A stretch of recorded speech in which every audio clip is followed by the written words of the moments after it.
Bonjour à tous et bienvenue sur le podcast de l'association Seven Art.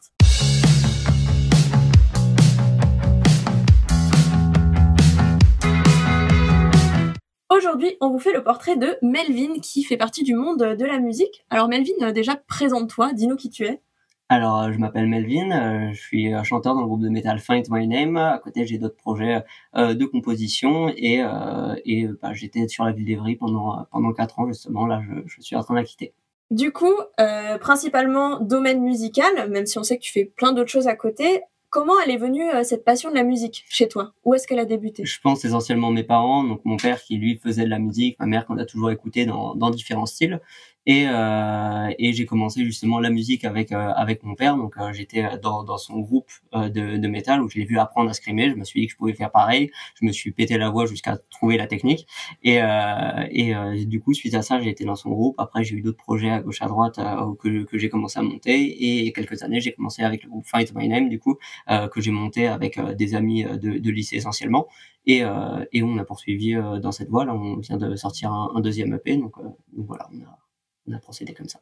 Ok, une belle progression, hein, parce que là, ça fait beaucoup de projets maintenant. Ça en empile pas mal, c'est une organisation, hein.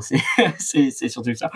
Du coup, oui, parmi tous tes projets, il y a essentiellement Find My Name, du coup, le groupe que tu as fondé, ou Ouais. comment ça s'est développé la création de Find My Name? Alors, la création de Find My Name, pardon, c'était avec notre ancien batteur, donc Joe, avec qui on a commencé ce groupe-là, et on l'a monté avec d'autres amis donc du lycée essentiellement. Et donc les membres ont changé depuis. Et donc on a fait différents concerts, enregistrements, et puis là on est sur notre deuxième projet du coup. Et voilà, c'est comme ça qu'il s'est fait en fait de fil en aiguille. C'est des amis qui ont rejoint le groupe, et puis on a essayé de rendre ça de plus en plus sérieux, de vraiment créer une structure avec ça. Et donc je pense que pour l'instant on y arrive, donc on est content. Ok, trop bien. Et dès le début, c'était un projet pro ou c'était un peu pour le fun, entre potes Disons qu'avec les mêmes personnes, on a eu un projet plus fun. Et on s'est dit que là, pour le projet de Find My Name, on aimerait vraiment le professionnaliser, vraiment faire au moins faire les choses bien. Après, est-ce que ça allait percer, devenir pro ou autre, etc. On essaye. Mais tout ce qu'on veut, c'est faire des choses et les faire correctement. Pas se dire on veut des ambitions inatteignables ou autre, etc. C'est vraiment ce truc-là de on veut faire des choses et les faire bien. Ok. Et pourquoi ce nom, Find My Name? Alors, Find My Name, c'était un autre projet que j'avais à la base, qui s'appelait Décadence. On a fait un concert, le projet a pété derrière parce que différentes ambitions ou autres. Juste avant Find My Name, et dans les propositions de nom pour ce groupe-là, Décadence, il y avait Find My Name qui était là-dessus. Je sais plus spécialement d'où je l'avais trouvé. Et donc, quand on avait commencé à fonder le groupe, on était dans une salle de répétition, justement, un centre, c'est pas centre de loisirs, mais centre de jeunesse, sur le 95. Et en fait, il fallait qu'on mette un nom de groupe pour ça. Et vu qu'à ce moment-là, on n'en avait pas spécialement, il y avait cet aspect justement de, on met ce nom-là, Find My Name, on n'a pas de nom, etc. Le temps de pouvoir répéter et tout. Et en fait, derrière, il y a aussi du sens qui s'est retrouvé sur le fait de trouver son nom, trouver sa place, de se trouver soi-même ou autre. Il y a tout ce background-là qui est aussi intéressant dans ce nom. Enfin, c'est ce qu'on pense en tout cas. Et du coup, on a gardé ce nom-là, et au fur et à mesure, en fait, le nom a duré. Du coup, aujourd'hui, c'est celui-là qui nous représente le mieux, je pense. C'est un peu la quête de soi, finalement. Ouais, c'est vraiment ça, ce truc-là de se retrouver, de chercher soi-même, et justement de se remettre aussi en question là-dessus. Ok. Pour les gens qui connaissent pas du tout ce que tu fais avec Find My Name, comment tu décrirais votre univers Pour parler en style musicaux, je dirais néo death metal, donc dans ces eaux-là, parce qu'il y a des grosses influences Slipknot, Linkin Park, Gojira aussi, Lamb of God. Donc voilà, on va être vraiment sur ces types de riffs et ces types d'arrangements. On a chacun de nous des influences différentes.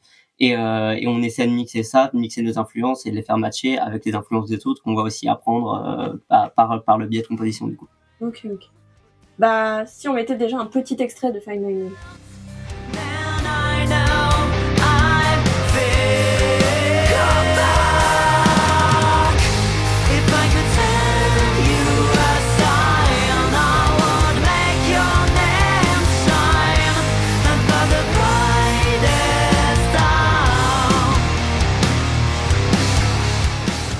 On vient d'écouter un extrait du coup de votre dernier EP Syndrome. Comment ça s'est passé niveau création, etc. Enfin, comment ça s'est fait? Alors, cet EP-là, il a des morceaux qui sont composés depuis un moment. okay, qu'on a déjà tourné, qu'on a déjà fait en concert et autres. Et en fait, on a vraiment cherché une cohérence entre les morceaux plus que dans le premier EP. C'est ce qui avait été beaucoup critiqué dans le premier EP, justement, le fait que ça partait un peu dans tout style. Voilà, c'est ça. Et du coup là, on s'est dit qu'on allait chercher quelque chose de plus cohérent.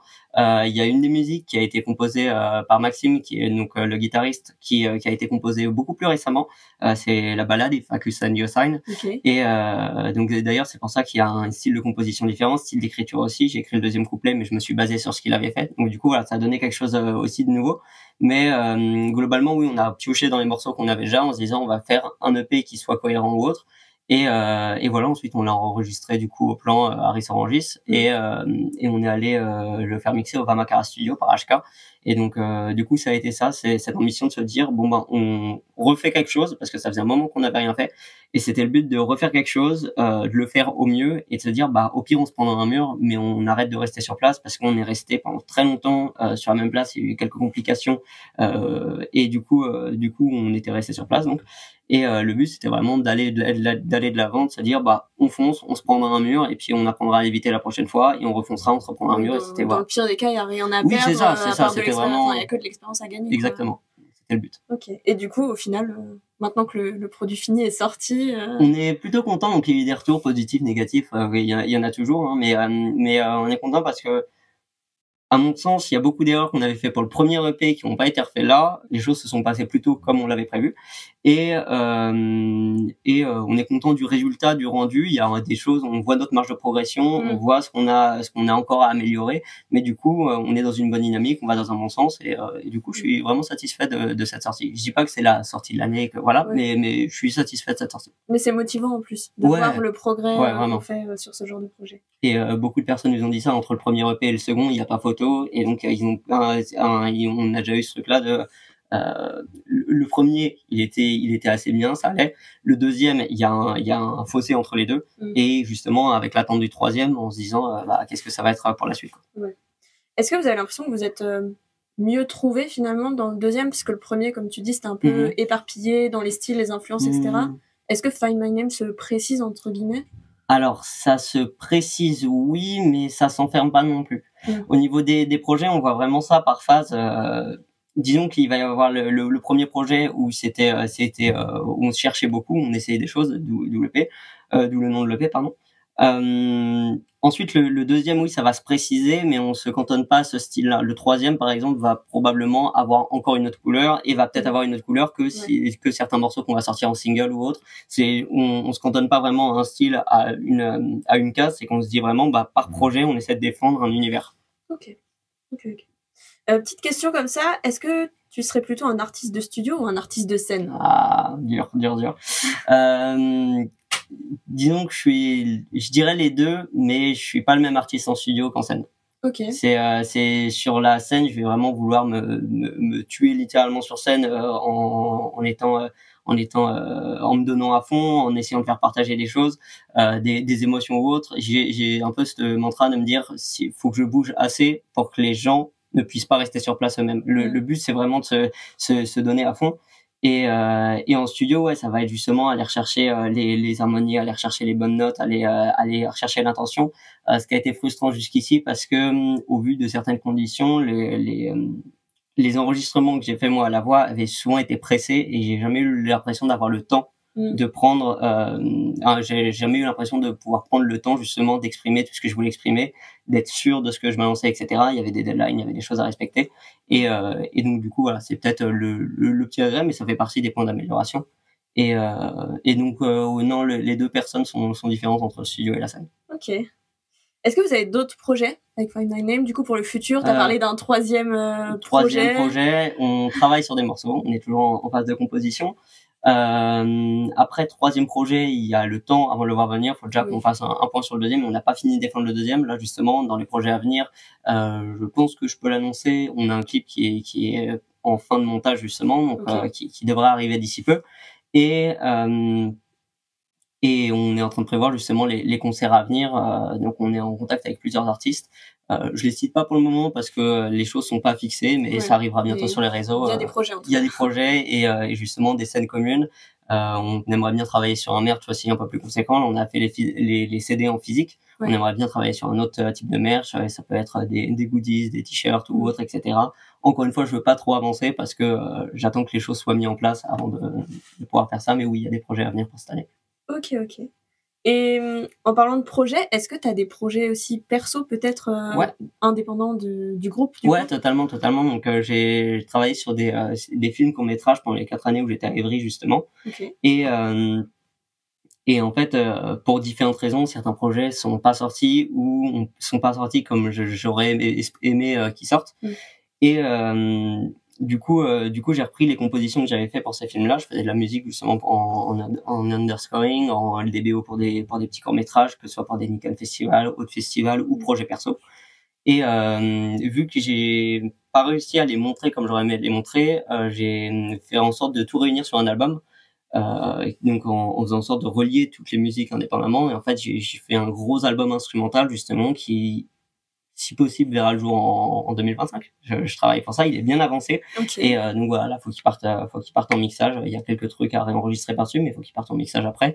Et c'est un gros projet qui fait pas loin de 2 heures, donc c'est assez conséquent comme c'est beaucoup projet. De travail derrière. Ouais, c'est l'équivalent de 3 ans de travail, on va dire. Donc bien sûr. 3 ans de travail troué, hein, parce que il y a eu le travail avec Find My Name, il y a eu les études, il y a eu le taf à côté, il y a eu beaucoup de choses qui sont enchaînées, mais oui, il y a ce projet-là qui est aussi en cours. Ok. Mais tu parles justement de tout ça, tous ces projets, enfin, le projet perso, projet en groupe, les études, le travail, etc. Est-ce que c'est pas des fois trop dur de concilier tout, en fait, les projets avec sa vie perso? Avec la vie perso, si. Après, en soi, de concilier tous les projets, c'est quelque chose qui se fait, mais ça demande une organisation hyper précise. J'utilise une liste justement en 4 colonnes avec les choses urgentes, importantes, urgentes, pas importantes, importantes, pas urgentes, et importantes, urgentes. Je crois que j'en ai répété une. Je la refais. Ouais, urgente, importante, mais on a compris l'idée du catégorise. Mais du coup, ça me permet vraiment de savoir quoi faire, dans quel ordre et autres, et surtout d'enlever tout ça de ma tête.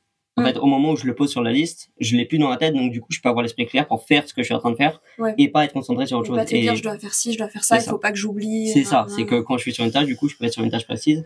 Donc, c'est beaucoup d'organisation, mais donc si c'est difficile pour répondre à la question, si c'est difficile, c'est beaucoup d'organisation, mais c'est pas impossible, c'est faisable et jusque-là, je le tiens, donc je suis très content de ça. Ok. Que des paroles encourageantes, et du coup, je me disais, est-ce que tu pourrais peut-être donner quelques conseils autres aux jeunes musiciens qui voudraient se lancer, que ce soit en groupe, en solo Ok. Si t'en as pas. Ouais, non, si. Faites, attendez pas de savoir, faites au maximum. C'est généralement on va hésiter, on va avoir peur de se tromper en plus aujourd'hui avec tout ce qui est réseau ou autre. On va être submergé par des personnes qui vont avoir 10 fois nos talents, 10 fois la qualité d'eux, etc. Ou qui vont très bien le montrer sur une très courte durée. Faut juste faire, s'acharner. Et c'était Alexandre Astier qui disait ça. Je suis de ceux qui fabriquent, que ça plaise ou pas, je m'en fous. J'ai juste envie de faire, j'ai besoin de faire. Donc je fais, je donne. S'il y a des personnes qui sont sensibles à ça, ils le prennent. Et voilà, c'est pour moi le plus gros point sur la création de contenu artistique ou en général, musical, cinématographique et tout. C'est juste faire et puis s'exprimer avec les outils qu'on a, et si jamais on n'arrive pas à s'exprimer, chercher d'autres outils pour pouvoir le faire, et en fait à partir de là, il y a des gens qui vont être sensibles à ça, je pense. Ouais. Ok, trop bien. Est-ce que pour terminer, tu peux nous dire quelle est ta chanson préférée du dernier projet que vous avez sorti, histoire qu'on la mette en générique de fin? Bonne question. En fait, c'est assez difficile d'y répondre. Comme ça, je dirais Bad Neighbor ou Misunderstood. Allez, on va aller pour Bad Neighbor. C'est celle qui est le plus accessible quand même. Donc, on va dire Bad Neighbor. Ok, ça marche. En tout cas, merci beaucoup, Melvin, de rien, merci pour ton temps et toutes ces informations sur ton travail et tout. C'est super intéressant, et je pense que c'est, comme j'ai dit tout à l'heure, vraiment des paroles encourageantes aussi pour les personnes qui osent pas se lancer, et c'est le but aussi du podcast, c'est de montrer que ces projets-là, ils sont réalisables et accessibles pour tout le monde. Donc merci beaucoup et bravo pour tout ce travail.